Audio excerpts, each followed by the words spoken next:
राष्ट्रीय सेवा योजनेचा काय लोगो आहे त्याचा नसेल तर तुम्ही काळजी घ्या, सगळ्यांना लोगो काढायला सांगा, लोगो असायलाच पाहिजे.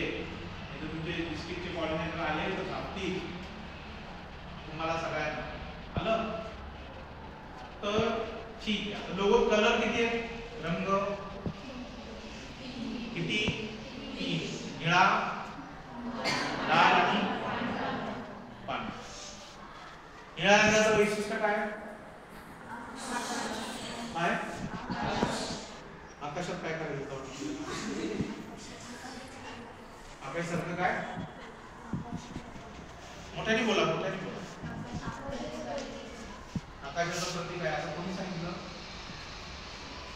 आकाशाच्या रंगासारखा आहे, तुम्ही आकाशासारखे घे वा काय म्हणतात ते व्याप्ती तुमची आकाशामध्ये असं निळा रंग शांतीचा असल्या प्रतीक, शीतलता शांतीचा प्रतीक. तर तुम्ही शांतीसाठी आणि आकाश सुद्धा शांतीचं प्रतीक. आग आहे का तुम्ही, आग नाही, आकाश आहे. तुमची खोली घेऊ, जे ज्ञानाची खोली असेल, कामाची खोली असेल, सेवेची खोली, ठीक आहे. दुसरा रंग कसला आहे, कसला प्रतीक आहे लाल रंगाचा, सळसळत रक्त. थंड पाहिजे का, माझ्यापेक्षा त्या रक्ताचा आवाज कमी पाहिजे का, कसा पाहिजे, बोला जरा म्हणजे रक्त कसं हवं,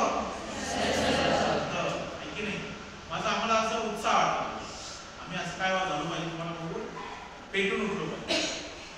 रक्त कसलं, सळसळत रक्त, बरोबर.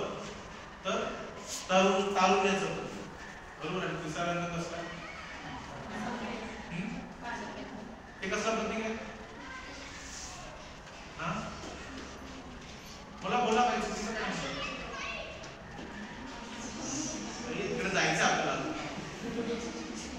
अजून शांतीवरच आपण आहोत ना, शांतीवर नको. मी तर सांगितलं तुम्हाला सफेद रंग कसला प्रतीक आहे, शांती आहे, पावित्र्य आहे. आपले विचार, आचार, विचार काय असणार, आचार म्हणजे काय, वागणं, उच्चार म्हणजे काय, बोलणं, आणि विचार म्हणजे काय,